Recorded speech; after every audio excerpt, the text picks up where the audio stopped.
Hello बच्चों, कैसे हैं आप। तो बच्चों electricalYatra.com में आपका स्वागत है। और इसमें हमने जो क्लास 10th के लिए सीरीज ऑफ लेक्चर शुरू किया था, ये उसका 8वां लेक्चर है बच्चों। और आज के लेक्चर में हम पढ़ने वाले, ये लेक्चर नंबर 8 है उसका, ठीक है। और आज के लेक्चर में हम पढ़ने वाले बच्चों रिफ्रैक्शन थ्रू लेंस।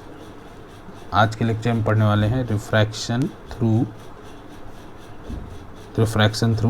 लेंस, ठीक है बच्चों। तो सबसे पहले बच्चों लेंस का डेफिनेशन जान लेते हैं, ठीक है।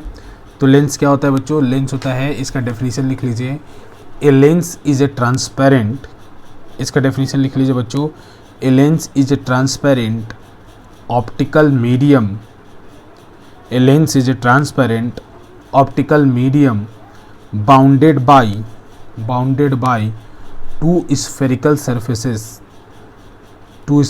surfaces or by one spherical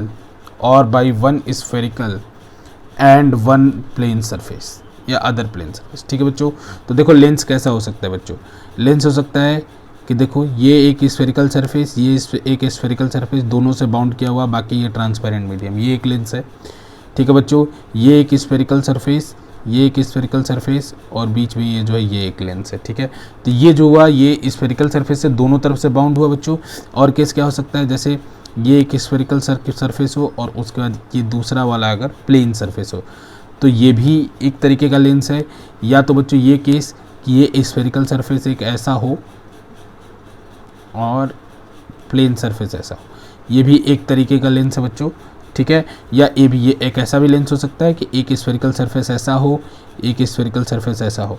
तो यहाँ भी देखो दो बाउंडेड सरफेस से ये है, तो ये भी एक लेंस है।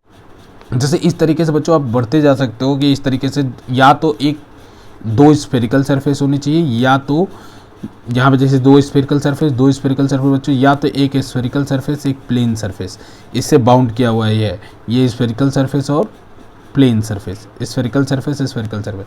अब फिर बता रहा हूँ बच्चों, ये जो मैं लेंस की पिक्चर बना रहा हूँ बच्चों, ये लेंस की पिक्चर आपको बना रहा हूँ मैं साइडवेज। मैं इसका साइड व्यू है बच्चों। इसका फ्रंट व्यू देखोगे, जैसे इस लेंस का अगर फ्रंट व्यू देखोगे बच्चों, तो बिल्कुल सर्कुलर आएगा। इस लेंस का भी फ्रंट व्यू देखोगे बिल्कुल सर्कुलर आएगा। इसका भी देखोगे सर्कुलर आएगा, इसका भी देखोगे सर्कुलर आएगा, और इसका भी देखोगे तो सर्कुलर आएगा। सारे लेंसेज का जो व्यू आएगा बच्चों सर्कुलर आएगा। कौन सा व्यू? फ्रंट व्यू सबका सर्कुलर आएगा। ये साइड व्यू से देखने पे पता चलेगा। जैसे इस लेंस को अगर हाथ में पकड़ोगे बच्चों, तो कॉइन की तरह इसको हाथ में पकड़ोगे, तो उसका ऊपर वाला हिस्सा, जैसे इस लेंस को अगर कॉइन की तरह पकड़ोगे तो किनारे वाला हिस्सा पतला होगा और बीच वाला हिस्सा मोटा होगा। इस लेंस को पकड़ोगे बच्चों तो इसका साइड वाला हिस्सा मोटा होगा, ऐसे पकड़ोगे तो साइड वाला हिस्सा मोटा होगा और बीच वाला हिस्सा पतला होगा। जैसे कॉइन को एज्यूम करो, 1 रुपये का सिक्का है बच्चों, उसके साइड वाला अगर मोटा हो जाए और उसके बीच वाला सरफेस अगर पतला हो जाए, तो कौन से लेंस की तरह काम करेगा? ये जो लेंस हमने बना रखा है, इसका नाम क्या है बच्चों, अभी हम देखेंगे। वैसे मैं बता दूं, आपको इन्हीं दोनों लेंस के बारे में भी आपको पढ़ना है। आपको जो सिलेबस में है, इन दोनों लेंस के बारे में पढ़ना है। इसको बोलते हैं बच्चों कॉनकेव लेंस, ठीक है। इस लेंस को बोलते हैं कॉनकेव लेंस, और ये लेंस जो होता है उसका नाम बच्चों कॉन्वेक्स लेंस, ठीक है, कॉन्वेक्स लेंस, ठीक है। आपको इन्हीं दोनों इन सब लेंस के बारे में आपको क्लास 12th में पढ़ना है बच्चों। जहाँ पे रेडियस बदलता है तो क्या होता है, ये सब चीज़ें हम क्लास 12th में पढ़ेंगे। लेकिन मैं आपको बता देना चाहता हूँ बच्चों कि इन दोनों के लिए बेसिकली आप पहचान देख लीजिए। पहचान कैसे देखेंगे बच्चों? अगर कि कॉइन है, कॉइन का अगर साइड वाला हिस्सा जो कॉइन का है वो अगर पतला है और बीच वाला हिस्सा मोटा है, तो that will be your convex lens. लेकिन बच्चों अगर ऐसा है कि कॉइन का साइड वाला हिस्सा मोटा है, हर तरफ से गोलाकार में मोटा है, और बीच वाला हिस्सा पतला है, तो आपका कौन सा लेंस कहलाएगा? वो आपका कहलाएगा, कौन सा लेंस कहलाएगा बच्चों? कॉनकेव लेंस, ठीक है। तो जब थिक, इसका मतलब क्या है कि thick at the centre, thin at the periphery, means it will be convex lens. Thin at the centre and thick at the periphery, it will be concave lens, ठीक है बच्चों। तो ये और भी है, इनको बोलते हैं, देखो इनको बोलते हैं बच्चों प्लेनो कॉनकेव, इनको बोलते हैं प्लेनो कॉन्वेक्स, इसको बोलते हैं बच्चों कॉनकेवो कॉन्वेक्स। तो ये सब चीज़ें आपको क्लास 12th में पढ़ने को मिलेगी, तो उसमें आपको बहुत ज़्यादा सोचना नहीं है। तो यहाँ आपको बच्चों ये 2 मिरर पढ़ने हमको लेंस में हमको 2 तरीके के लेंस पढ़ने बच्चों, कॉनकेव लेंस और कॉन्वेक्स लेंस। तो चलिए टाइप ऑफ लेंस जो आपको पढ़ने बच्चों वो 2 कौन से हैं। एक लेंस जैसा अभी बताया बच्चों, इसको कॉनकेव लेंस, कॉन्वेक्स लेंस और कॉनकेव लेंस, ठीक है बच्चों। कॉनकेव कॉन्वेक्स लेंस और कॉनकेव लेंस। अब इसमें भी बच्चों स्पेशल टाइप के कॉनकेव और कॉन्वेक्स करने हैं बच्चों। देखो जैसे इधर वाला सरफेस और इधर वाला सरफेस, इन दोनों की रेडियस अलग अलग हो सकती है, ऐसा नहीं है, वो भी तब भी कॉन्वेक्स ही कहे जाएंगे। मतलब बच्चों ये वाला ज़्यादा, इधर वाला हिस्सा ज़्यादा बल्ज आउट हो और इधर वाला हिस्सा कम बल्ज आउट हो, that is also a convex lens. लेकिन आपको जो पढ़ना है इसका मतलब क्या हुआ कि इसका रेडियस ऑफ कर्वेचर इधर वाले का रेडियस ऑफ कर्वेचर कम है और इधर वाले का रेडियस ऑफ कर्वेचर ज़्यादा है।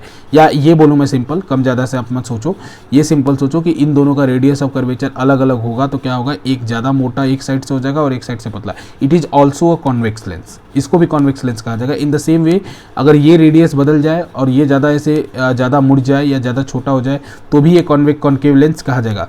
लेकिन बच्चों आपको इसमें भी एक स्पेशल केस पढ़ना है, दैट इज बाई कॉन्वेक्स। और इसमें स्पेशल केस पढ़ना है, that is by concave. Class 10th के लिए बच्चों बाई कॉन्वेक्स और बाई कॉनकेव। बाई कॉन्वेक्स का मतलब क्या है कि इसके दोनों तरफ के हिस्से सिमेट्रिक रहेंगे, दोनों तरफ के हिस्से सिमेट्रिक रहेंगे। मतलब जो रेडियस इसका होगा इधर वाले स्फेरिकल सरफेस का होगा, वही रेडियस इधर वाले स्फेरिकल सरफेस का भी होगा, that is by convex. By concave करने का मतलब बच्चों इस तरीके से बाई कॉनकेव लेंस मिलेगा। और बाई कॉनकेव लेंस में भी वही जो मैंने यहाँ पे कहा कि जो रेडियस इधर वाले कर्वेचर का होगा वही रेडियस इधर वाले कर्वेचर को होगा। मतलब कोई अंतर नहीं होगा आपको दोनों साइड से। मतलब अगर आपको ये लेंस दे दिया जाए तो आप किसी भी साइड से रखोगे, कोई अंतर उनके बीच में नहीं होगा, that is by convex and by concave. ठीक है, तो हमें बस केवल बाई कॉन्वेक्स और बाई कॉनकेव, तो अगर जनरल भी आपको मैं आगे चल के अगर कॉनकेव और कॉन्वेक्स कह रहा हूँ तो आपको समझना है बच्चों कि मैं बाई कॉन्वेक्स और बाई कॉनकेव की ही बात कर रहा हूँ। ठीक है, क्लियर है सबको, यहाँ तक कोई दिक्कत नहीं बच्चों। अब इसके बाद चलो बच्चों कुछ कॉमन टर्म्स, जैसे हमने उसके बाद मिरर में पढ़ा था बच्चों, common terms related with mirror, spherical mirror. यहाँ से बच्चों common term related with spherical lens. ठीक है, कॉमन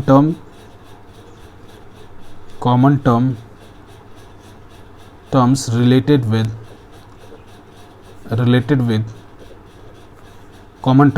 विद स्फेरिकल लेंस। जो हमने अभी लेंस पढ़े बच्चों उनके कॉमन टर्म्स हमें कुछ देखने हैं। ठीक है, कि उनके क्या क्या कॉमन टर्म्स है। ठीक है, तो देखो सबसे पहले कॉमन टर्म्स में एक ही से समझा देता हूँ बच्चों, दोनों के लिए भी वैसा ही होगा जैसे आप मिरर के केस में देख रहे थे, तो एक ही लेंस में ले रहा हूँ। ठीक है, इस लेंस में बच्चों मिरर में क्या होता था, सेंट्रल पार्ट को क्या कहते थे मिरर में सेंट्रल पार्ट को कहते थे पोल। लेकिन यहाँ पे आप सेंट्रल पार्ट को कहोगे ओ से इसको रिप्रेजेंट करो बच्चों, ये कहलाएगा optical centre. Yes, optical centre, ये कहलाएगा बच्चों ऑप्टिकल सेंटर। ठीक है, अगर इसका से सेंट्रल पार्ट होगा लेंस का, उसको कहा जाएगा ऑप्टिकल सेंटर। ठीक है, और इसके बाद बच्चों इसमें दो फोकस होंगे, इधर वाले फोकस को F1 कह रहा हूँ, इधर वाले फोकस को, और इसके बाद ट्वाइस जो आपका C होता था उसमें, उसके जगह मैं ट्वाइस ऑफ F1 कह रहा हूँ। ठीक है, इधर वाले फोकस को F2 कह रहा हूँ बच्चों, और इधर वाले फोकस को 2F2 कह रहा हूँ। ठीक है, इधर वाले फोकस को 2F2 कह रहा हूँ इस तरीके से। ठीक है, अब एक बात बच्चों, कोई मुझसे क्वेश्चन पूछेगा कि सर ये F1 F2 में क्या डिफरेंस है। अगर मैं आपको लेंस दे दूँ तो F1 F2, हालांकि मैंने मेरे से थोड़ा दूर बन गया बच्चों, बस दोनों इक्वी डिस्टेंस होता है यहाँ पे। ठीक है ना, अगर मेरे से कोई पूछे कि सर F1 F2 में क्या डिस्टेंस होता है, तो F1 F2 में बच्चों कोई डिफरेंस नहीं होता है। जो दूरी ऑप्टिकल सेंटर से O से F1 की होती है वही दूरी O से F2 के बीच में होती है। तो इनको F1 F2 अलग अलग क्यों लिखा, तो बच्चों जो जैसे अभी आपने NCERT पढ़ा है, तो NCERT कहता है कि हमेशा ऑब्जेक्ट को आप लेफ्ट साइड में रखो, NCERT का कहना है। तो ऑब्जेक्ट के साइड वाले फोकस को हम F1 कह दिए हैं, और जो इमेज अभी आगे देखेंगे बच्चों, लेकिन इतना याद रखें कि ऑब्जेक्ट के साइड वाले जो फोकस है उनको F1 कहा है, जो उससे बचे हुए जो फोकस हैं उनको मैंने F2 और 2F2 कहा है। सेम चीज़ इसमें भी फॉलो की जाएगी, इसमें भी इस तरीके से हम लिखेंगे बच्चों। इसमें भी देखो, जो ऑब्जेक्ट के साइड होगा फोकस उसको F1 कहूँगा, और ये 2F1 सेंटर ऑफ कर्वेचर नहीं होता है बच्चों, अब F1 और 2F2 कहा जाएगा, मतलब F2 और 2F2, F1 और 2F1 कहा जाएगा। ऐसा क्यों होता है बच्चों, क्योंकि अब की बार जो सेंटर ऑफ कर्वेचर होता है बच्चों वो फोकल लेंथ के ट्वाइस नहीं होता है।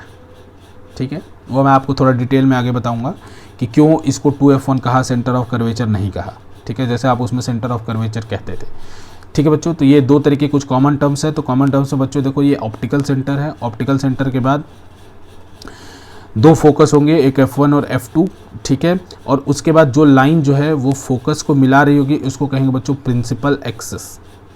उसको क्या कहेंगे, प्रिंसिपल एक्सिस, जैसा कि आप मिरर में भी कहते थे, ये प्रिंसिपल एक्सिस कही जाएगी, ये भी आपकी प्रिंसिपल एक्सिस है। सेम टू सेम नॉमेनक्लेचर है बच्चों, इसलिए उतना लिखने की ज़रूरत नहीं है, क्योंकि हमें पता है भाई कि प्रिंसिपल एक्सिस क्या होती है, हमें पता है ऑप्टिकल सेंटर क्या होगा। जैसे आप पोल को डिफाइन किया था आपने कि pole is the mid point of the mirror, उसी तरह से optical centre is the mid point of the lens. ठीक है, क्लियर है यहाँ तक। अब इसके बाद देखो बच्चों, मैंने आपको ये कहा था कि इसमें पहले देख लेते हैं फोकल लेंथ क्या होगा। जैसे आपने बोला था उसमें फोकल लेंथ क्या होगा, तो फोकल लेंथ समझने से पहले इसके फोकस को समझ लेते हैं बच्चों कि इसका फोकस क्या होगा। तो देखो बच्चों, फोकस की डेफिनेशन क्या होती है, तो डेफिनेशन लिख लो फोकस। ठीक है बच्चों, फोकस की डेफिनेशन लिख लो, फोकस की डेफिनेशन लिख लो, any ray parallel to the principal axis, any ray parallel to the principal axis,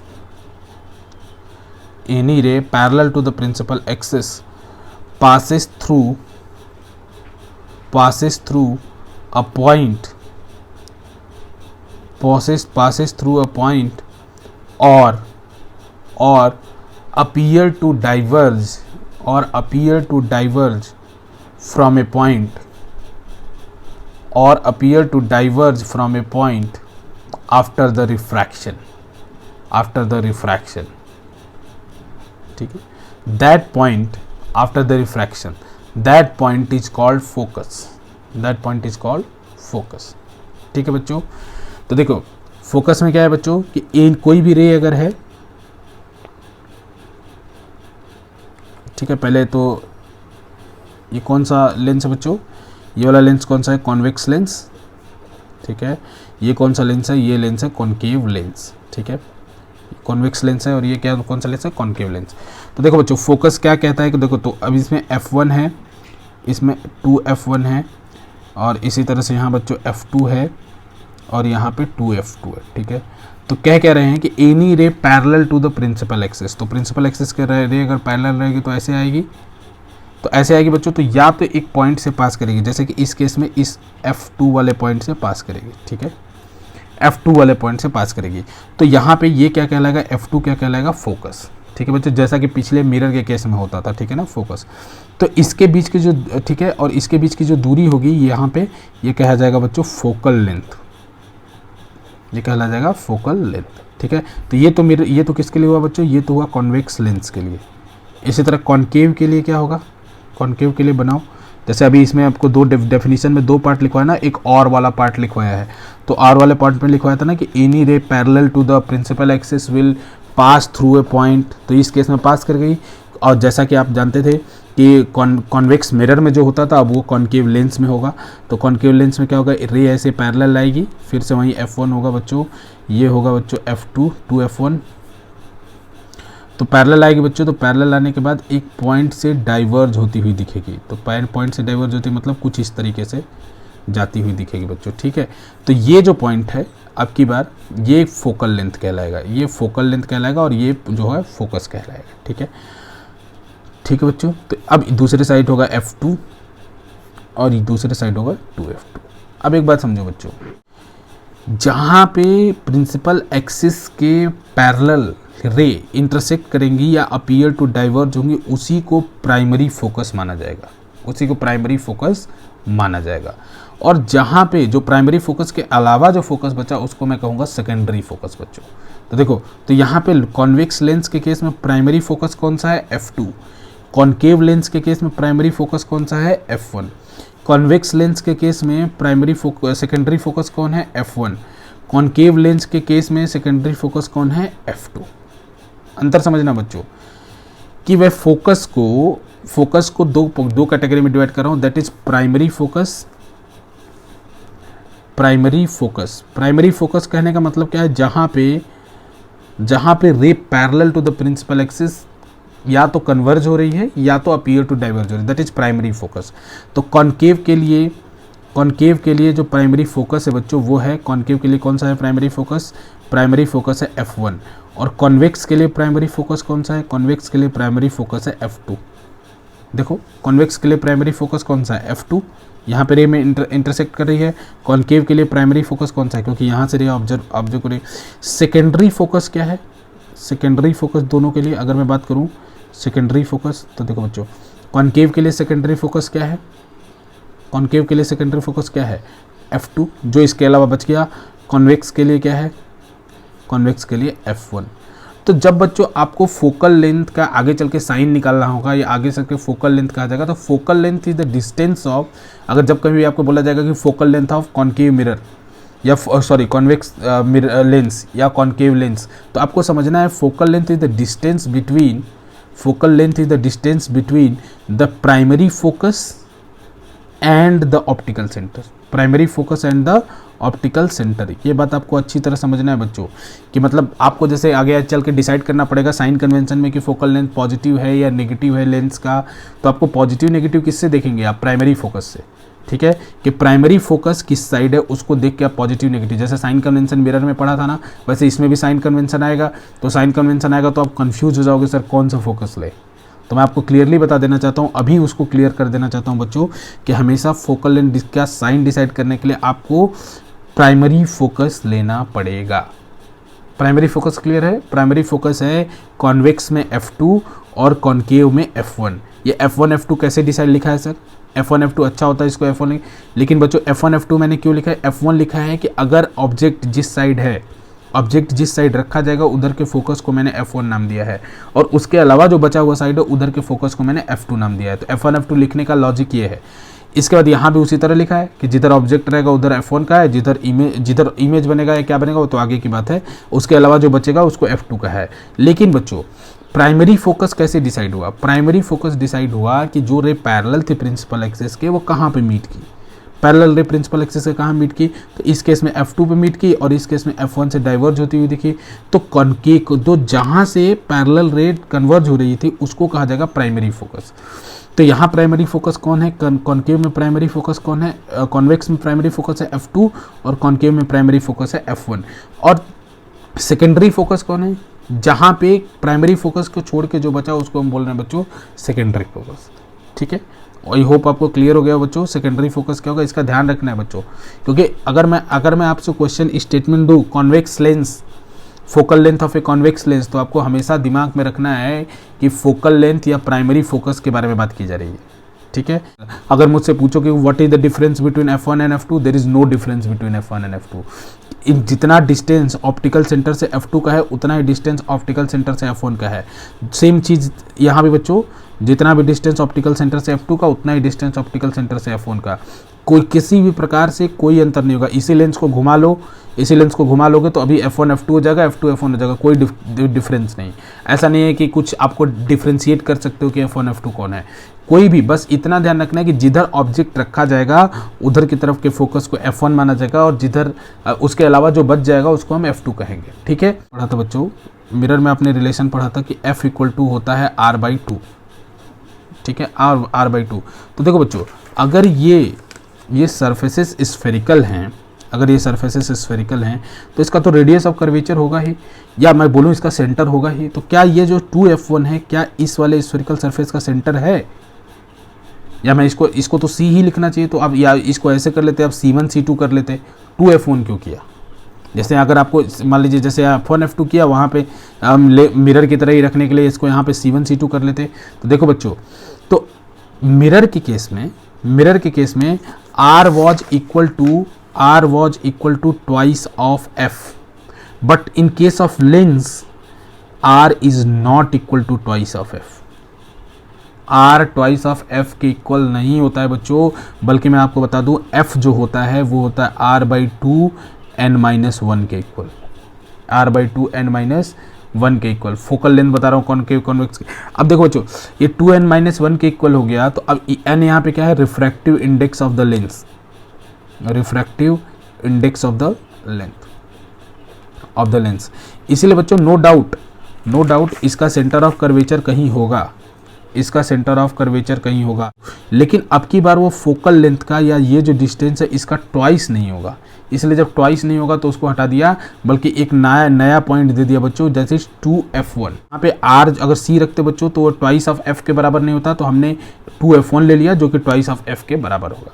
यहाँ 2F2 ले लिया जो कि ट्वाइस ऑफ F के बराबर होगा। ठीक है, क्लियर है बच्चों, क्लियर है। मतलब इसका centre of curvature no doubt कहीं ना कहीं होगा बच्चों, लेकिन ये ट्वाइस ऑफ F1 होगा ऐसा जरूरी नहीं है। क्या इस लेंथ के ट्वाइस पे होगा ऐसा जरूरी नहीं है, किसी न किसी पॉइंट पे होगा। ठीक है, क्लियर है आपको? क्लियर है बच्चों? अगले सेक्शन में हम पढ़ेंगे बच्चों rules for image formation,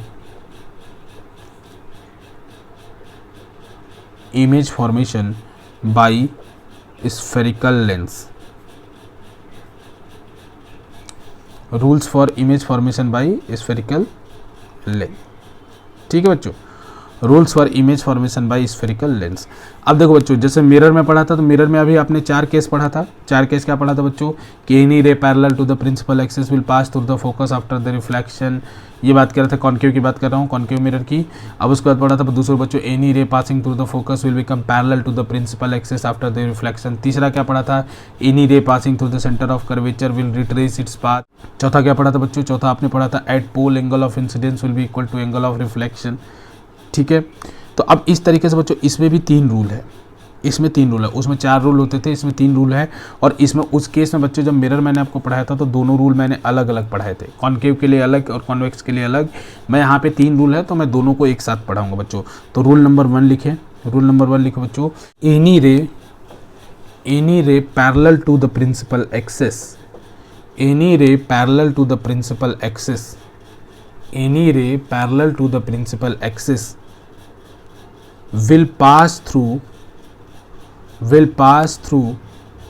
the focus, will pass through the focus। Focus में कौन सा लिखोगे बच्चों? प्राइमरी। फोकस में कौन सा लिखोगे? ब्रैकेट में primary. Any ray parallel to the principal axis will pass through the focus, और फोकस में लिखना बच्चों प्राइमरी, या लिख सकते हो और F2, प्राइमरी और F2 in case of convex lens. ठीक है, अब इसके बाद इसी में एक लाइन छोड़ के कॉन्केव लेंस के लिए भी लिख लो, एनी रे, इसी में एक लाइन छोड़ के कॉन्केव लेंस के लिए भी लिख लो, any ray parallel to the principal axis, any ray parallel to the principal axis will appear to diverge, any ray parallel to the principal axis will appear to diverge from the focus after the refraction for concave lens। और focus में क्या लिखोगे बच्चों? यहाँ पे focus में लिखोगे बच्चों प्राइमरी और F1, ब्रैकेट में लिख लेना, फोकस क्या है? प्राइमरी और F1। तो मिरर कॉन्वेक्स लेंस के लिए F2 से पास करेगी और कॉन्केव लेंस के लिए डाइवर्ज होती हुई प्रतीत होगी किससे? F1 से। तो डायग्राम कुछ कैसा होगा बच्चों? डायग्राम बिल्कुल पहला रूल का इस तरीके से होगा कि कोई भी रे है वो अगर पैरेलल पास करेगी, यहाँ पे बच्चों F1, इसी तरह से पीछे बना लेंगे बच्चों 2F1, इसी तरह से इक्वल डिस्टेंस पे होगा F2 और यहाँ पे होगा बच्चों 2F2। तो कोई भी रे अगर पैरेलल होगी बच्चों, तो पैरेलल होने के बाद वो कहाँ से पास करेगी? F2 से पास करेगी, क्योंकि बच्चों प्राइमरी फोकस से पास करती है। ठीक है, तो प्राइमरी फोकस यहाँ पे क्या है? F2। ठीक है, मैंने स्टेटमेंट बिल्कुल। अब दूसरे केस में बच्चों, दूसरे केस में अभी ये फोकस में अब फिर से वही डायग्राम बना रहा हूँ। एक रे अगर पैरेलल जाएगी तो इस तरह से डाइवर्ज होगी और पीछे कहाँ पे मिलेगी? जाके फोकस पे। ठीक है, तो हमेशा पैरेलल ले कहाँ से पास करेगी? प्राइमरी फोकस से। ठीक है बच्चों, अब सेकेंड स्टेटमेंट लिखो बच्चों, एनी रे पासिंग थ्रू और एनी रे पासिंग थ्रू और aiming at, any ray passing through और aiming at the secondary focus,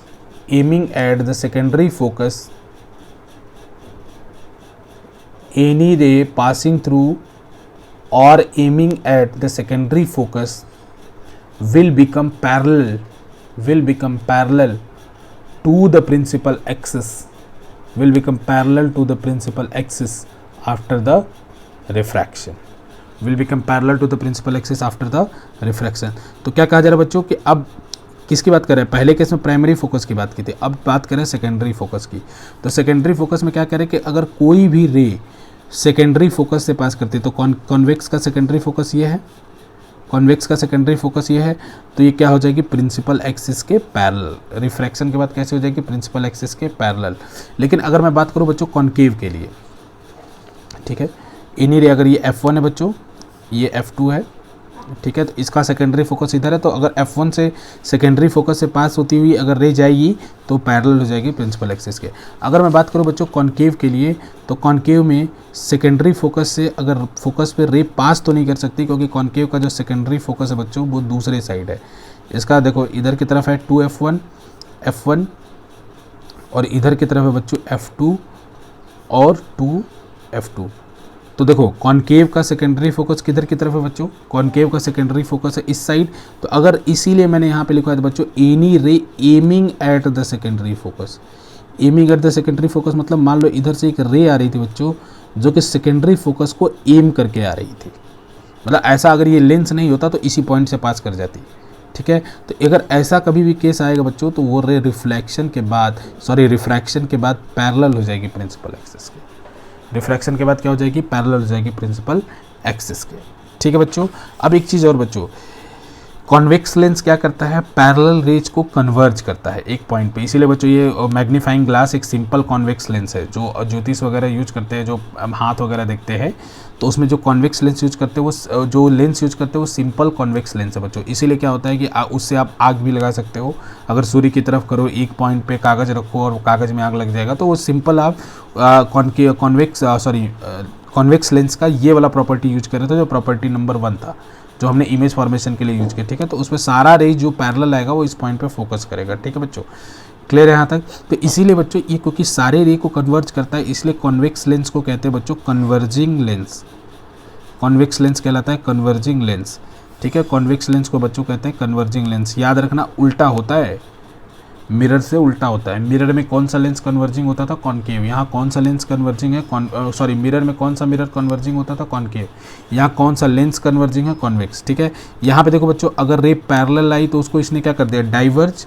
एक रे अगर एक और रे आएगी तो उसको भी डाइवर्ज कर देगा, तो इसीलिए कॉनकेव लेंस यहाँ पे कॉनकेव लेंस बच्चों कॉनकेव लेंस होगा डाइवर्जिंग, ठीक है। कॉनकेव लेंस होगा डाइवर्जिंग लेंस, ठीक है। कॉनकेव लेंस आपका डाइवर्जिंग लेंस होगा, क्लियर है बच्चों। अब इसी तरह से ये समझ में आया बच्चों कि दूसरा जो प्रॉपर्टी मैं आपको बता रहा था कि अगर इस सेकेंडरी फोकस पे एम करेगी तो रिफ्लेक्शन के बाद क्या हो जाएगी, पैरेलल, क्लियर है। यहाँ तो कोई डाउट नहीं बच्चों, याद रखना, इसलिए प्राइमरी सेकेंडरी का आपको नॉलेज होना जरूरी है, ठीक है। अब तीसरे पॉइंट की तरफ चलते बच्चों। तीसरे के पॉइंट की तरफ लिखो, एनी रे passing through the optical center, any ray passing through the optical center will be undeviated, any ray passing through the optical center will be undeviated after the refraction, any ray passing through the optical center will be undeviated after the refraction, ठीक है बच्चों। तो देखो optical centre से अगर पास करती हुई कोई भी रे हो, चाहे कोई भी मिरर हो, लेंस हो, चाहे कॉन्वेक्स लेंस हो, चाहे कॉन्वेक्स लेंस हो या कॉनकेव लेंस हो, ठीक है बच्चों, कॉन्वेक्स लेंस हो या कॉनकेव लेंस हो, तो अगर कोई भी रे अगर ऑप्टिकल सेंटर से पास करेगी तो विदाउट एनी डेविएशन पास कर जाएगी बच्चों। कोई भी रे अगर ऑप्टिकल सेंटर से पास करेगी तो विदाउट एनी डेविएशन वो पास कर जाएगी, दोनों ही लेंस से, ठीक है। तो ये रहे हमारे 3 रूल बच्चों। पहले रूल समझ लेना, पहला रूल है कि any ray parallel to the principal axis will pass through the primary focus और appear to diverge from the primary focus, ठीक है। इसी तरह दूसरा बच्चों, एनी रे passing through the secondary focus or aiming at the secondary focus will become parallel to the principal axis after the reflection। तीसरा rule है बच्चों कि if the ray passing through the optical center it will be undeviated after the refraction। तो ये हमारे 3 rule हो गए बच्चों। अब 3 रूल करने के बाद बच्चों डायरेक्ट चलते हैं इमेज फॉर्मेशन पे। तो इमेज फॉर्मेशन भाई अब अगला हेडिंग लिख लो बच्चों, इमेज फॉर्मेशन। पहले लिख लेते हैं इमेज फॉर्मेशन। Image formation. तो इसमें एक चीज़ लिख लो बच्चों, जैसे आपको मिरर के केस में चार रूल पढ़ाए थे, यहाँ 3 रूल। तो इन 3 रूल में से किसी भी 2 रूल का यूज करके मैं इमेज को लोकेट कर सकता हूँ। तो इसमें लिखना we can use any of the 2 rules, जो कि हमने 3 रूल्स पढ़े हैं बच्चों, to any of the 2 rules to determine the nature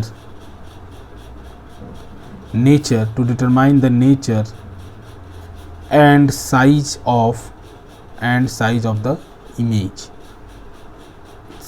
determine the size of the image, nature and size of the image।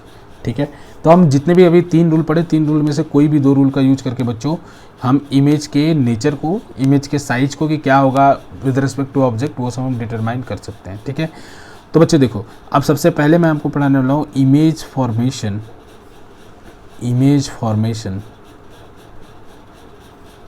Through convex lens, image formation through convex lens, मैं आपको ये पढ़ाना है। अब देखो बच्चों, image formation through convex lens, याद करो मैंने बोला था आपको कि अगर आपने मिरर पढ़ लिया है तो आपको लेंस पढ़ने की मतलब उतनी रिक्वायरमेंट नहीं है, सब चीज़ें लेंस से मिरर से मिलती जुलती है। तो बच्चों को कॉन्केव मिरर में कितने केसेस होते थे? 6। तो इसी तरह से अभी कॉन्वेक्स लेंस में कितने केसेस होंगे? 6 केसेस कैसे बनेंगे, तो मैं मिरर लेंस बना के आपको समझा रहा हूँ। तो इसमें बिल्कुल मिरर की तरह 6 केसेस बनेंगे कॉन्वेक्स में। देखो बच्चों, तो ये रहा ऑप्टिकल सेंटर, ये रहा F1, ये रहा F2 और इसके बाद ये रहा, इधर रहा बच्चों F2, फिर रहा 2F2 और इधर। तो देखो इसमें 6 केस कैसे बनेंगे? 6 केस बच्चों, जब पहली बार जब ऑब्जेक्ट इन्फिनिटी पे रखा जाएगा, फिर ऑब्जेक्ट जब इन्फिनिटी और 2F1 के बीच में रखा जाएगा, फिर जब ऑब्जेक्ट 2F1 पे रखा जाएगा, फिर उसके बाद ऑब्जेक्ट 2F1 और F1 के बीच में रखा जाएगा, फिर ऑब्जेक्ट F1 पे रखा जाएगा, फिर उसके बाद ऑब्जेक्ट F1 और ऑप्टिकल सेंटर के बीच में रखा जाएगा। तो इस तरह से 6 केसेस, और ये मानिए मेरी बात कि 6 केसेस का जो रिजल्ट होगा तो बिल्कुल आइडेंटिकल होगा जैसा कि कॉन्केव मिरर का रिजल्ट होता था। ठीक है बच्चों, बिल्कुल आइडेंटिकल होगा। मैं आपको बताऊंगा बच्चों, ये जो C है, जैसे आपका, अगर मैं एक एग्जांपल आपको लेके समझाऊं बच्चों तो थोड़ा आपको क्लियर होगा कि जैसे अगर आपका कॉन्केव मिरर होता तो उसमें अगर ऑब्जेक्ट C पे होता तो इमेज कहाँ बनता था? C पर। तो यहाँ अगर ऑब्जेक्ट 2F1 पे होगा बच्चों तो इमेज अब की बार बस चेंज ये होगा कि इमेज बनेगा 2F2 पे, इमेज बनेगा 2F2 पे, लेकिन सेम साइज का होगा, रियल होगा, इन्वर्टेड होगा। बस अंतर इतना होगा कि F1 पे होगा तो कहाँ बनेगा? 2F2 पे। जैसे उस केस में मैंने आपको याद करवाया था बच्चों कि अगर इमेज इन्फिनिटी और C के बीच में होता था, मिरर के केस में याद कीजिए बच्चों, इन्फिनिटी और C के बीच में होता था तो आपका इमेज बनता था C और F के बीच में। तो यहाँ बच्चों अगर हमारा जो ऑब्जेक्ट है वो इन्फिनिटी और 2F1 के बीच में होगा तो हमारा इमेज बनेगा F2 और 2F2 के बीच में, F2 और 2F2 के बीच में। समझ पा रहे हैं बच्चों? बस ये है कि वो जो इमेज है वो उठ के इधर चला गया है, बाकी जो नेचर है, जैसे अब इमेज के लिए बना रहे हैं तो 2F1 पे था तो 2F2 पे, अगर बियॉन्ड 2F1 था तो इमेज बना between F2 and 2F2, between 2F1 और F1 होगा तो बनेगा बियॉन्ड 2F2। बाकी सब चीज़ सेम, रियल बनेगा, इन्वर्टेड बनेगा, इनलार्ज बनेगा, मैग्नीफाइड, सब कुछ सेम।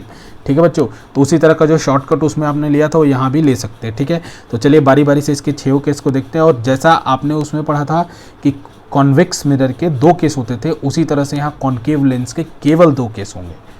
ठीक है, तो बिल्कुल मिलता जुलता है, जिसको मिरर आता है बच्चों उसको लेंस में कोई डिफिकल्टी नहीं होगी। तो पहला केस करते हैं बच्चों, when the object is at infinity. हमारे साथ बनाते रहिए और जल्दी जल्दी बच्चों, व्हेन द ऑब्जेक्ट है, व्हेन द पहला पोजीशन लिखते हैं, when the object is at infinity, when the object is at infinity. तो रेज कैसे आएगी बच्चों? पैरेलल आएगी। जल्दी जल्दी थोड़ा बनाते हैं बच्चों। रेज अगर पैरेलल आएगी तो पैरेलल रे आएगी, तो हम कई बार देख चुके हैं, 2 रे इस तरह से पैरेलल आई बच्चों। तो पैरेलल आने के बाद कहाँ पे मिलेगी? कहाँ पे मिलेगी? आपकी जो F2 था, और ये रहा आपको बच्चों 2F2, और ये रहा F1, और ये रहा बच्चों आपको 2F1। ठीक है, तो इस तरीके से। तो यहाँ पे इमेज की वो 4 चीज़ें जो आप मिरर में लिखते थे यहाँ भी लिखना होगा बच्चों। तो पहली चीज़ है पोजीशन बताइए कहाँ पे है? तो पोजीशन है बच्चों, पोजीशन होगा एट F2। दूसरी चीज़ बताना है आपको बच्चों, इमेज रियल है, तो हाँ इमेज रियल है क्योंकि रे जो है रिफ्रैक्शन के बाद रियल में इंटरसेक्ट कर रहे हैं, तो इमेज रियल है। तो अगर रियल है तो बाय डिफ़ॉल्ट बच्चों कोई डेफिनेशन नहीं बदलेगा, रियल है तो बाय डिफ़ॉल्ट इन्वर्टेड हो गया। अब चौथा डेफिनेशन बच्चों कि कैसा है, तो चौथा डेफिनेशन बिल्कुल बच्चों ये पॉइंट साइज इमेज बनेगा। ये कैसा इमेज बनेगा, पॉइंट साइज, ठीक है। अब उसका सेकेंड केस पे चलते हैं बच्चों। सेकेंड केस में when the object is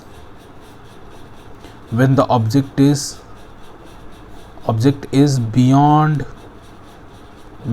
when the object is beyond 2f1 beyond 2f1 का मतलब समझना चाहिए बच्चों बिटवीन 2f1 एंड इन्फिनिटी। इसका मतलब समझना बच्चों, मैं एक कह रहा हूँ तो इसका मतलब between 2f1 and infinity, beyond 2f1 कहने का मतलब ये हुआ। तो उस केस में कैसा इमेज बनेगा, चलिए बच्चों बनाते हैं। तो ये हमारा रहा लेंस बच्चों, ये रहा मेरा ऑप्टिकल, ये रहा पैरेलल प्रिंसिपल एक्सिस, ये रहा ऑप्टिकल सेंटर। तो अब की बार जो ऑब्जेक्ट है मेरा बच्चों वो ये रफ डायग्राम है बच्चों, एक 2f1 और f1 के बीच में ये रहा हमारा 2f1 और इन्फिनिटी के बीच में रहा हमारा f2, ये रहा हमारा 2f2 और हमने ऑब्जेक्ट रखना है अब की बार यहाँ पे। एक ऑब्जेक्ट हमने यहाँ पे रख दिया बच्चों, यहाँ पे ऑब्जेक्ट रखा तो एक रे को पैरेलल ले गए। तो पैरेलल ले जाने के बाद बच्चों ये कहाँ से पास करेगा, ये पास करेगा प्राइमरी फोकस से। तो प्राइमरी फोकस यहाँ कौन सा है, f2, प्राइमरी फोकस से पास करेगा। दूसरा बच्चों अगर एक रे को ऑप्टिकल सेंटर से पास कराएं, एक रे को अगर ऑप्टिकल सेंटर से पास कराएं तो रिफ्रैक्शन के बाद अनडेविएटेड जाएगी, तो यहाँ पे कुछ इमेज बना बच्चों। तो जैसे वहाँ होता था अगर बियॉन्ड सी या ऑब्जेक्ट होता था तो इमेज बनता था सी और f1 के बीच में, तो यहाँ पे इमेज बना किसके बीच में, f2 और 2f2 के बीच में। तो इमेज की प्रॉपर्टी क्या होगी बच्चों, बिल्कुल उसी की तरह मिलता है, बियॉन्ड सी वाला केस मिलता रहेगा बच्चों। बस अंतर ये हो जाएगा कि जो इमेज बनता था उस समय उसी साइड बनता था सी और f के बीच में, अब की बार दूसरे साइड बनेगा, बाकी सब कुछ सेम। इमेज इसका क्या होगा, तो पहली चीज़ बच्चों पोजीशन लिखो, इमेज का पोजीशन क्या होगा, तो इमेज का पोजीशन होगा बिटवीन f2 एंड 2f2, ठीक है बच्चों। इमेज का पोजीशन होगा बिटवीन f2 एंड 2f2। दूसरा बच्चों इमेज कैसा है, तो इमेज रियल है क्योंकि रियल में रे जाके इंटरसेक्ट किया है, और अगर रियल है तो बाय डिफ़ॉल्ट तीसरी चीज़ क्या है बच्चों, इन्वर्टेड है। अगर इन्वर्टेड है, और चौथी चीज़ बच्चों यहाँ पे ऑब्जेक्ट से इमेज छोटा आएगा, इसका मतलब डिमिनिश्ड है। जैसे आपको मैंने वहाँ पे बताया था बच्चों कि सी टर्निंग पॉइंट होता है, तो यहाँ पे टर्निंग पॉइंट कौन होगा, 2f1, ठीक है। ये चार चीज़ें लिख ले बच्चों अपने चार चीज़ें। चलो तो आगे चलते हैं बच्चों, और आगे चल के हम देखते हैं इसके बाकी केसेस को। तो हमने 2 केसेस देख लिए, अब तीसरा केस क्या होगा बच्चों, when the object is at, अब आप खुद भी बना सकते हो, ठीक है, मैं बना रहा हूँ फिर भी जल्दी से for the sake of completion. When the object is at 2f1, अगर ऑब्जेक्ट 2f1 पे है तो क्या होगा बच्चों, उसका रे डायग्राम बना रहा हूँ, ठीक है बच्चों। अप्रॉक्सीमेट रे डायग्राम रहता है बच्चों f1, ये रहा 2f1, ये रहा बच्चों f2, ये रहा बच्चों 2f2, ठीक है। अब की बार ऑब्जेक्ट रखा जाएगा बच्चों 2f1 पे, ठीक है। अब की बार ऑब्जेक्ट रखा गया 2f1 पे, तो एक रे को पैरेलल ले जाएगा बच्चों। पैरेलल ले जाने के बाद ये रे पास करेगी, बिल्कुल किसे पास करेगी, फोकस से, और फोकस से पास करते हुए कुछ ऐसे चली जाएगी, ठीक है बच्चों। इसके बाद एक रे को फिर से ऑप्टिकल सेंटर से अगर पास करा लो बच्चों, या फोकस से पास करा लो, कोई भी रे यूज कर सकता था। सेकेंडरी फोकस से पास कराऊंगा तो रिफ्रैक्शन के बाद ये कैसी हो जाएगी बच्चों, रिफ्रैक्शन के बाद ये पैरेलल, तो ये बिल्कुल यहाँ पे बननी चाहिए था बच्चों। तो ये अप्रॉक्सीमेट डायग्राम है, 2f2 पे बनना चाहिए था ये, ठीक है, थोड़ा सा पहले बन गया है, ठीक है। तो इस तरीके से बच्चों, तो आप क्या करना कि 2f2 लिखना ही नहीं, जहाँ पे ऑब्जेक्ट बने वहीं पे 2f2 आप लिख देना। थोड़ा स्मार्ट बनना पड़ेगा है कि नहीं, क्योंकि एग्जैक्ट अब प्रिसाइज हर चीज़ ड्रॉ करना पॉसिबल नहीं है बच्चों। इसका कर्वेचर तक ड्रॉ करना, या कोई बच्चा पीछे से शुरू कर दे तो पॉसिबल नहीं है, ठीक है। तो आप पहले करना कि 2f1 बना लेना, फिर उससे ड्रॉ करना जहाँ पे रे इंटरसेक्ट करे, ताकि आप एग्जैक्टली इस चीज़ के लिए बाउंड ना हो। जैसे देखिए मेरा थोड़ा सा पहले बन गया, तो आप 2f2 ही बाद में लिखना, ठीक है। तो यहाँ पे ऑब्जेक्ट की 4 चीज़ें बचाओ बच्चों, 4 चीज़ें। तो अगर पहले इमेज ऑब्जेक्ट अगर 2f1 पे था तो इमेज कहाँ पे बनेगा, इमेज बनेगा बच्चों आपका, इमेज बनेगा आपको 2f2 पे। इमेज कहाँ बनेगा, 2f2 पे। दूसरी बच्चों इमेज की बात कर रहे थे, पहली चीज़ होती है पोजीशन, ठीक है। ये इमेज हो गया बच्चों, ये पोजीशन। तो पोजीशन पहली चीज़ बच्चों कहाँ बन गई, पोजीशन बन गई 2f2 पे, ठीक है। दूसरा बच्चों रियल होता है, रियल है बाय डिफ़ॉल्ट क्या होगा, इन्वर्टेड होगा, ठीक है। और इन्वर्टेड होने के बाद चौथा केस आपको जब सी पे ऑब्जेक्ट होता था मिरर के केस में, तो क्या होता था बच्चों, सेम साइज बनता था, same size as object, same size as object. ठीक है बच्चों। फिर अगर इसके बाद चौथा केस इसका देखें बच्चों, थोड़ा तेज चल रहे हैं लेकिन अब आपको आइडिया लग गया होगा कि केसेस कैसे बनना है। चौथा case, when the object is between F1 and 2F1, जब ऑब्जेक्ट F1 और 2F1 के बीच में है तो क्या होगा बच्चों, तो ऑब्जेक्ट 2F1 और F1 के बीच में, तो उसका रे डायग्राम ड्रॉ करते हैं। ये रहा, इसके बाद इस तरह हमने ड्रॉ कर लिया बच्चों, ये ऑप्टिकल सेंटर रहा, ये रहा F1, ये रहा F2 2F1, और इसके बाद इस तरह बढ़ा लिया, इस तरह बढ़ा लिया, और इसके बाद बच्चों ये रहा F2 और ये रहा 2F2। ठीक है बच्चों। अब इसके बाद ऑब्जेक्ट को हमने कहाँ रखा, ऑब्जेक्ट को रखा यहाँ पे। ठीक है, F1 और 2F1 के बीच में। देखिए बच्चों, इसमें स्मार्टनेस एक और है कि मुझे पता है पहले से, आपको ये पता चल चुका होगा कि जैसे अगर ऑब्जेक्ट बिटवीन F1 और C होता था, F और C होता था, तो इमेज कैसा बनता था, इनलार्ज। तो जब आपका इमेज इनलार्ज बन रहा हो तो आप जानबूझ कर ऑब्जेक्ट को छोटा लो, और जब आपका ऑब्जेक्ट इमेज मतलब ये थोड़ा एक ड्रॉ करने की ट्रिक है बच्चों, ठीक है ना।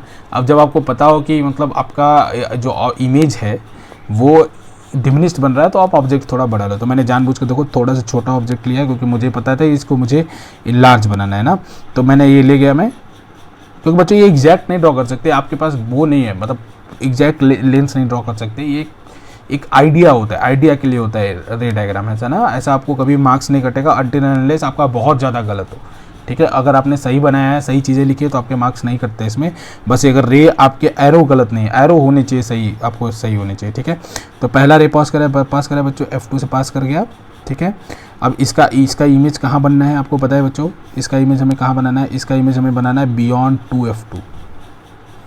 तो ये देखो बच्चों, बियॉन्ड 2F2 इसका इमेज बना।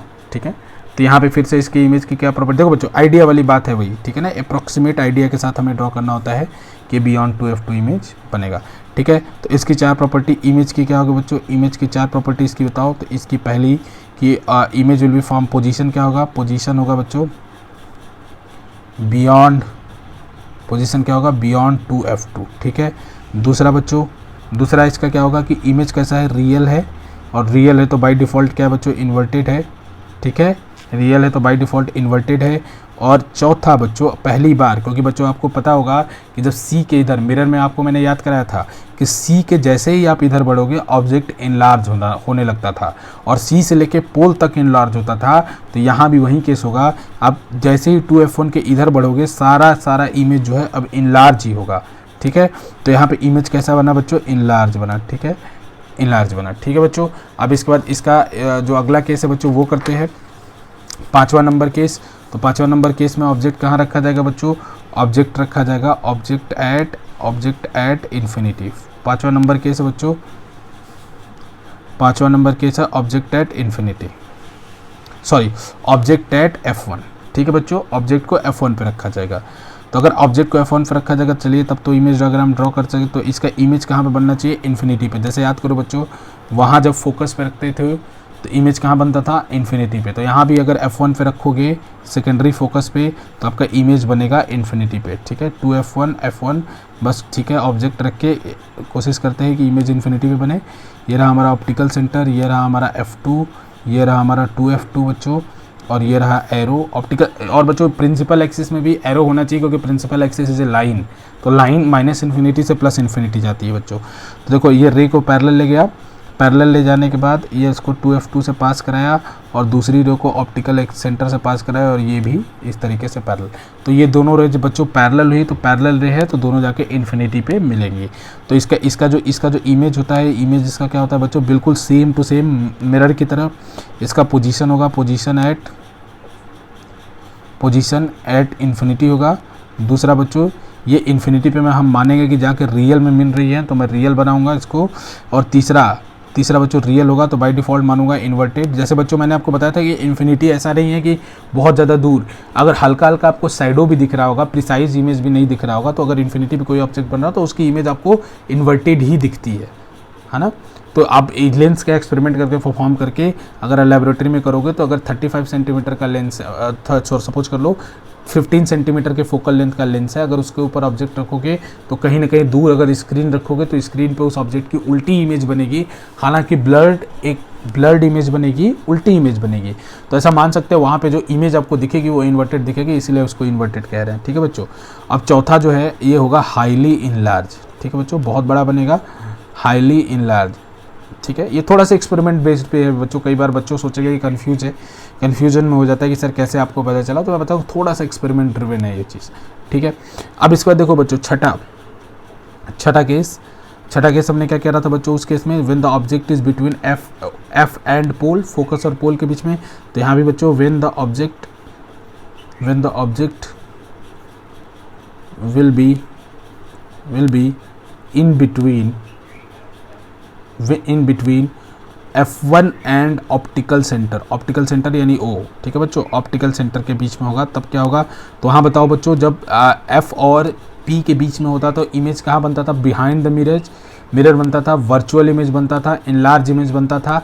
तो C के इधर होता था तो सारे इनलार्ज बनते। तो इसी तरह 2F1 के इधर बढ़ोगे तो इनलार्ज ही मिलेगा, चाहे पिछला केस देख लो, चाहे ये केस देख लो, चाहे अगला केस देख लो। लेकिन मैंने आपको उसमें समझाया था कि जैसे ही ऑब्जेक्ट F के इधर आता है वैसे ही इमेज क्या हो जाता है, वर्चुअल। F के इधर रहता था उस केस में तो इमेज क्या होता था, रियल। यहाँ भी वही फंडा फॉलो होगा बच्चों कि अगर F1 के इधर है तो रियल, F1 के इधर है तो वर्चुअल। ठीक है, तो इसका भी रे डायग्राम ड्रॉ कर लो। इसका रे डायग्राम अगर ड्रॉ करोगे, देखो बच्चों फिर से वही स्मार्टनेस वाली बात, हमको पता है कि अब की बार इमेज इनलार्ज बनना है। इमेज अगर इनलार्ज बनना है तो हमें ऑब्जेक्ट को थोड़ा छोटा लेना पड़ेगा। तो F1 ले लिया बच्चों, ये ले लिया हमने 2F2 2F1 और इस साइड ले लिया बच्चों हमने F2 और यहाँ पे ले लिया हमने 2F2, ये हमने ले लिया 2F2। ठीक है बच्चों। तो अब इसके बाद अगर ऑब्जेक्ट मैंने यहाँ पे रख लिया, यहाँ पे इसको ऑब्जेक्ट को प्लेस किया, तो पहली रे मैं पैरेलल ले गया, तो पैरेलल ले जाने के बाद ये जो रे है वो पास करेगी F2 से। ठीक है बच्चों, F2 से पास करेगी। दूसरा मैं ऑप्टिकल सेंटर से अगर ले जाऊँ इसको, ऑप्टिकल सेंटर से ले जाऊं तो कुछ ऐसे पास करेगी। तो अगर इन दोनों रे को इलांगेट किया जाए पीछे बच्चों, इन दोनों रे को इलांगेट किया जाए तो ये पीछे जाके कहीं मिलती हुई दिखेंगी। तो जैसे देखो बच्चों, उस केस में वर्चुअल ऑब्जेक्ट बनता था, तो इस केस में रियल ऑब्जेक्ट सारे इधर बन रहे थे, तो उसके पीछे क्या बनेगा, वर्चुअल ऑब्जेक्ट बनेगा तो उसके पीछे बनेगा। ठीक है ना। तो इसके क्या क्या प्रॉपर्टी होगी, इसके इमेज की क्या क्या प्रॉपर्टी होगी, बिल्कुल सेम टू सेम प्रॉपर्टी जो आपने मिरर में पढ़ा था, कॉन्केव मिरर में। इसका पोजीशन होगा सेम साइड एज ऑब्जेक्ट, जिधर ऑब्जेक्ट होगा उसी साइड बनेगा। अब ये कंफ्यूज मत होना कि सर आपने 2F1 और F1 के बीच में बनाया, हमेशा ये कहीं भी बन सकता है बच्चों। इसका ऐसा कोई फिक्स रूल नहीं है कि ये 2F1 F1 के, ऐसा हो सकता है कि इसके पीछे भी आ जाए। इससे मत कंफ्यूज होना इस रे डायग्राम से। ये बस इतना ही कहा जा सकता है कि सेम साइड एज ऑब्जेक्ट। ऐसा मत सोचना कि F1 और 2F1 के बीच में होगा, ऐसा ज़रूरी नहीं है, हो सकता है बियॉन्ड 2F1 भी बने। ठीक है, तो बस इतना याद रखना, उसी साइड बनेगा, इनलार्ज बनेगा। लेकिन इस बात को मत समझना इस डायग्राम से कि F1 और 2F1 के बीच में। दूसरा बच्चों कैसा बना ये वर्चुअल, क्योंकि रे ने रियल में इंटरसेक्ट नहीं किया, यहाँ से डाइवर्ज कर रही थी, इसको पीछे जब एक्सटेंड किया तो हमने ये कन्वर्ज करती हुई दिखी। तो अगर वर्चुअल है तो बाय डिफ़ॉल्ट कैसी होगी बच्चों, इरेक्ट। वर्चुअल है तो बाय डिफ़ॉल्ट इरेक्ट हो गई। और चौथा केस बच्चों, अगर ये पता है आपको 2FC के इधर होता था तो इमेज हमेशा इनलार्ज होता था, तो इस केस में भी इमेज क्या बनेगा, इनलार्ज। ठीक है बच्चों, बिल्कुल सेम टू सेम केस। अगर किसी को मिरर के केस याद होंगे बच्चों तो ये केस बिल्कुल उसको सेम टू सेम दिख रहे होंगे, बस इमेज इस साइड बन रहा था, बाकी सब पैटर्न उसमें सेम फॉलो हो रहा था।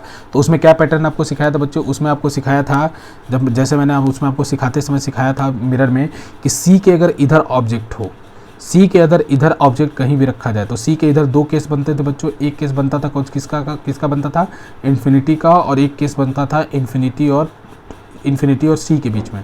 तो इसी तरह यहाँ भी दो केस बनेंगे, एक केस बनेगा इन्फिनिटी का, दूसरा केस बनेगा 2F1 और इन्फिनिटी का। इन दोनों ही केसेस में जो इमेज होगा वो कैसा होगा बच्चों, डिमिनिश्ड होगा, क्योंकि C के इधर हमेशा इमेज डिमिनिश्ड होता था। तो इसी तरह 2F1 के इधर हमेशा इमेज क्या होगा, डिमिनिश्ड, हमेशा इमेज डिमिनिश्ड होगा बच्चों, ये नोट कर लेना। इसके बाद इसमें थोड़ा मैं चेंज इसी में बता रहा हूँ, एक्सप्लेन कर रहा हूँ आपको। अब मैंने आपको उस समय बताया था बच्चों कि 2F1 के इधर जो भी अगर ऑब्जेक्ट रखा जाएगा तो उसका इमेज बनेगा इनलार्ज, और वहीं हुआ है बच्चों इस पूरे फिगर में भी। तो यहाँ भी C के इधर इनलार्ज बन रहा था, तो यहाँ भी 2F1 के इधर इनलार्ज बनेगा। 2F1 पे क्या होता था, सेम साइज बनता था, वहाँ पे जैसे सेम साइज़ बना वैसे वहाँ पे भी सी पे सेम साइज़ का बन रहा था।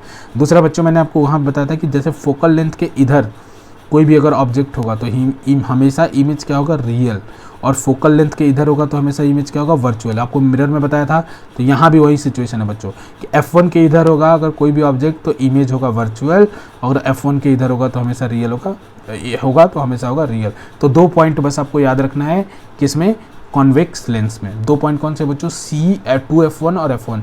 2F1 के अगर लेफ्ट साइड में ऑब्जेक्ट रखा जाएगा तो आपका इमेज हमेशा डिमिनिश्ड होगा। अगर 2F1 के राइट साइड में ऑब्जेक्ट रखा जाएगा तो इमेज हमेशा आपका इनलार्ज होगा।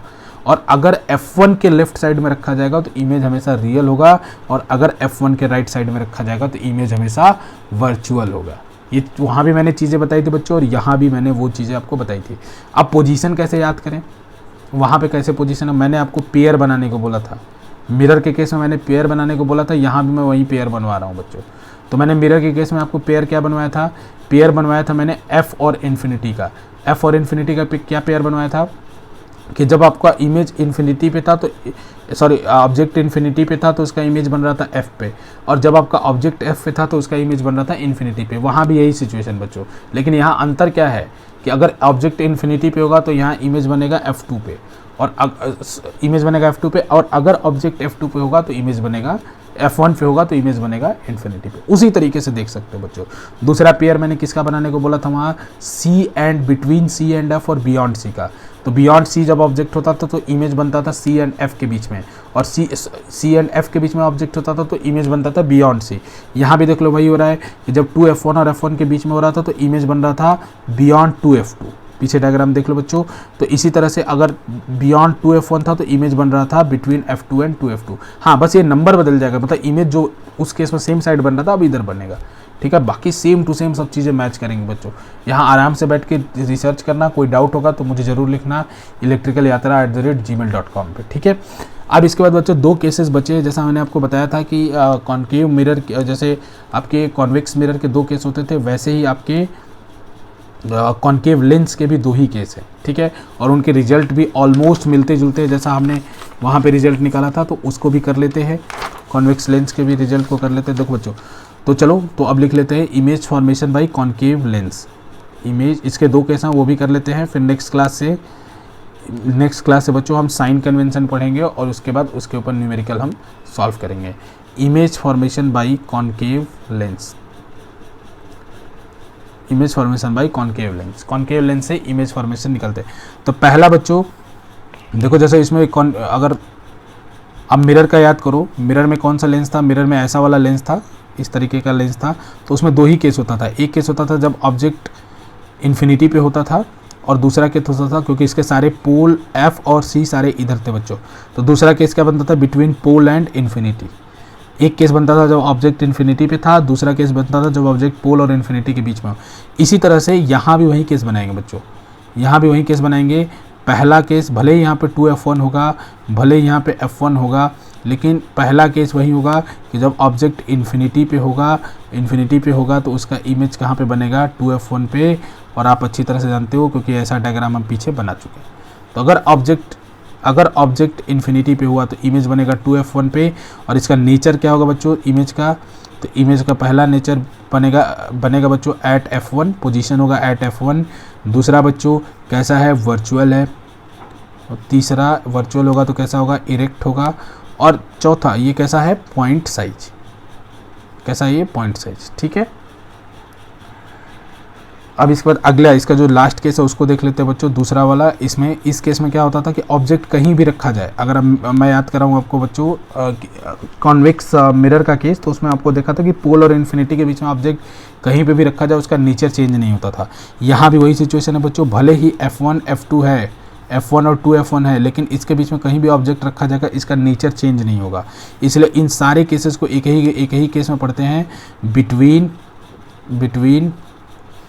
Infinity and optical centre. दूसरे केस को पढ़ रहे हैं बच्चों between infinity and optical centre, क्योंकि इसका नेचर चाहे आप F1 और 2F1 के बीच में रखें वो बदलता नहीं, सेम तरीके का बनेगा। तो पहले बच्चों हमने क्या किया कि ऑब्जेक्ट को कहीं भी रख लो, ऑब्जेक्ट को आप यहाँ पे रख लो, ये रहा ऑब्जेक्ट, इसको रख लो यहाँ पे। इसके बाद क्या होगा, एक रे पैरेलल ले जाओ बच्चों, इधर होगा 2f(f2) और इधर होगा बच्चों 2f2। ठीक है, एक रे पैरेलल ले जाओ बच्चों, पैरेलल ले जाओगे एक रे तो कैसे पास होगा, पैरेलल ले पास होगा आपका, ऐसा होगा कि appear to diverse from the focus, तो कुछ इस तरह जाएगा। दूसरे रे को आप पास करा लो बच्चों ऑप्टिकल सेंटर से, अगर ऑप्टिकल सेंटर से आप पास कराओगे तो ये अनडेविएटेड पास हो जाएगा। तो इन दोनों रिफ्रैक्टेड रे को देखो, इन दोनों रिफ्रैक्टेड रे को देखो और इनको पीछे एक्सटेंड करो, इनको भी पीछे एक्सटेंड करो, तो ये लगेगा कि इमेज फॉर्मेशन यहाँ पे कर रहे हैं, इमेज फॉर्मेशन यहाँ पे कर रहे हैं। तो इसका आंसर क्या, उस केस में आंसर क्या होता था, उस केस में क्या होता था बच्चों, उस केस में होता था कि जब ऑब्जेक्ट इन्फिनिटी और पोल के बीच में हो जाता तो इमेज बनता था बिटवीन एफ एंड पोल। तो यहाँ भी इमेज बनेगा बच्चों between F1 and optical centre. तो यहाँ पे भी इमेज कहाँ बनेगा, तो इमेज के बारे में लिखते चलो बच्चों। तो यहाँ भी इमेज पहला बनेगा पोजीशन, तो पोजीशन होगा बच्चों between F and optical centre.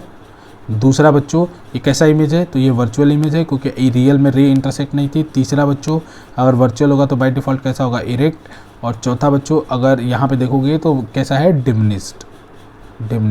तो हाँ मैंने आपको बताया था बच्चों कि कौन सा ऐसा मिरर है, मैंने उस केस में क्वेश्चन पूछा था आपको, कौन सा ऐसा मिरर है जो वर्चुअल और इनलार्ज इमेज बना सकता है।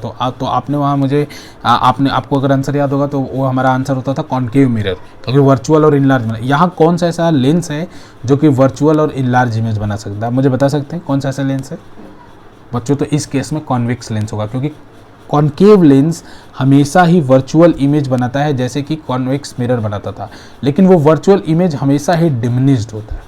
ठीक है बच्चों, वो हमेशा ही डिमिनिश्ड होता है।